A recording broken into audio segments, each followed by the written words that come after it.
Sí, pues seguro. Voy seguro, ese falta.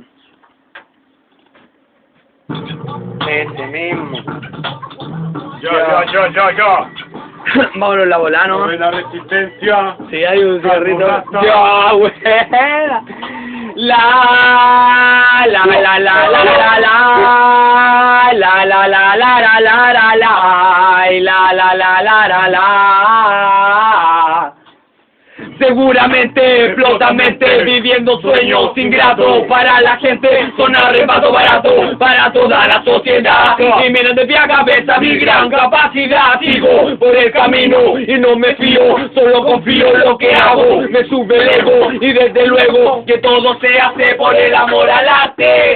Es interesante, ¿no ves? Érase una vez aquel niño que no detectaba, solo escuchaba voces que le murmuraban, seguía ido por el remordimiento del mejor amigo fallecido. Así es la vida, ¿qué está pasando? De los errores se va aprendiendo, estoy comprendiendo por mientras que voy consumiendo. Días lluviosos afuera, la resistencia me acompaña, eso que apañan a luchar con el sistema. El juro conjuro que tiro, cuando la con fuego se quema. Voy despacio seguro, no como algunos que se relajan en lo cómodo, pero lo cómodo no es seguro. De seguro. Busca lo fácil, pero lo fácil Es complejo de pillar. Pero la cosa no sale cuando los de la sacan, bro. Futuro predigo cuando en el presente seguro Voy. La crisis complica, pero la cosa que siga, ya que la línea de la vida sigue su transcurso natural. No puede el juego fantástico, será lo práctico para sacar la táctica. Conciencia primordial, asunto psicológico, mágico, prosigo.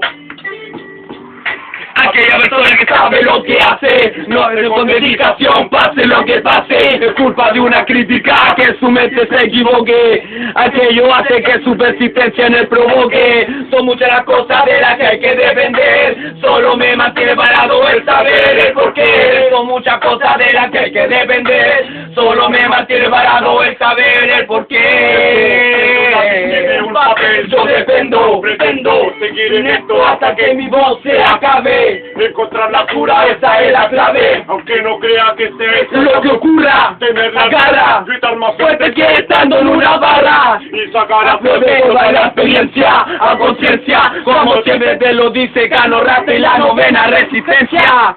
Ya. Esto fue